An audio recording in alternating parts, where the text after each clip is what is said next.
সোমবার সকাল থেকে বিদ্যুৎ বিচ্ছিন্ন রয়েছে পটুয়াখালীর রাঙামালী উপজেলা সদর সহ 4টি ইউনিয়ন। এতে চরম দুর্ভোগে পড়েছেন হাজারো মানুষ। দীর্ঘ সময় বিদ্যুৎ না থাকায় থমকে গেছে দৈনন্দিন জীবনযাত্রা, ব্যাহত হচ্ছে ব্যবসা বাণিজ্য।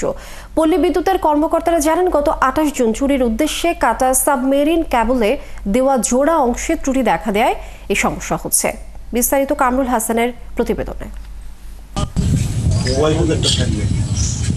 সোমবার সকাল থেকে বিদ্যুৎ বিচ্ছিন্ন রাঙ্গাবালী। দুর্বিষহ দিন যাচ্ছে উপজেলা সদর সহ 4টি ইউনিয়নের মানুষের।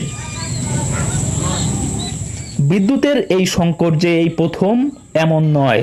সাগর ঘেঁষা এই দ্বীপ উপজেলায় আবহাওয়া বৈরী হলেই সংকট দেখা দেয় বিদ্যুৎ সরবরাহের। বাসিন্দারা জানান, বিদ্যুৎ না থাকলে মোবাইল ফোনে চার্জ দিতে পারেন না, বন্ধ হয়ে যায় ব্যাটারি চালিত যানবাহন, ব্যাংকের এটিএম বুথ সেবাও পান না। পরিস্থিতি আরও খারাপ হয় সন্ধ্যা নামলে। জেনারেটর দিয়ে কেউ কেউ জরুরি সেবার প্রতিষ্ঠান পরিচালনা করলেও তা চলে স্বল্প পরিসরে। এর খরচও বহন করতে পারেন না বেশিরভাগ মানুষ। বিদ্যুৎ না থাকার কারণে আমরা খুব সমস্যা আছি।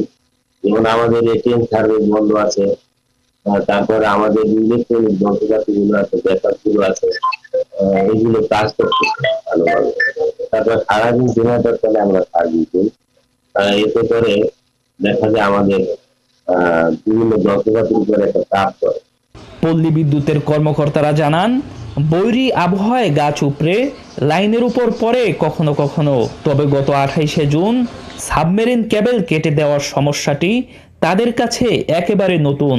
ঝড় বৃষ্টির মধ্যেও আমার পটুয়াখালীর থেকে প্রায় 15 জন লোক পাঠাইছি আমি, যে তোমরা গিয়ে চেক করো লাইন। ওরা এখন ওখানে অবস্থান করতেছে। তো আমরা দেখি, রাতেও চেষ্টা করতেছি, না হলে ইনশাল্লাহ কালকে বিকালের মধ্যে ইনশাল্লাহ একটা কিছু রেজাল্ট পাবো আমরা। যদি কোনো রেজাল্ট না পাই তাহলে আমরা আবার ঢাকা থেকে এক্সপার্ট আইনে যেটা জোড়া দিচ্ছিলাম ওইটা আমরা কাইটা দেখবো যে ওখানে আবার কোনো সমস্যা হচ্ছে কিনা। প্রাকৃতিক দুর্যোগ, সাবমেরিন কেবল চুরির চেষ্টা, আবার লাইন ত্রুটি, এ ধরনের নানা সমস্যায় প্রতিনিয়ত বিদ্যুৎ সংকটে পড়ছে রাঙাবালীর মানুষ।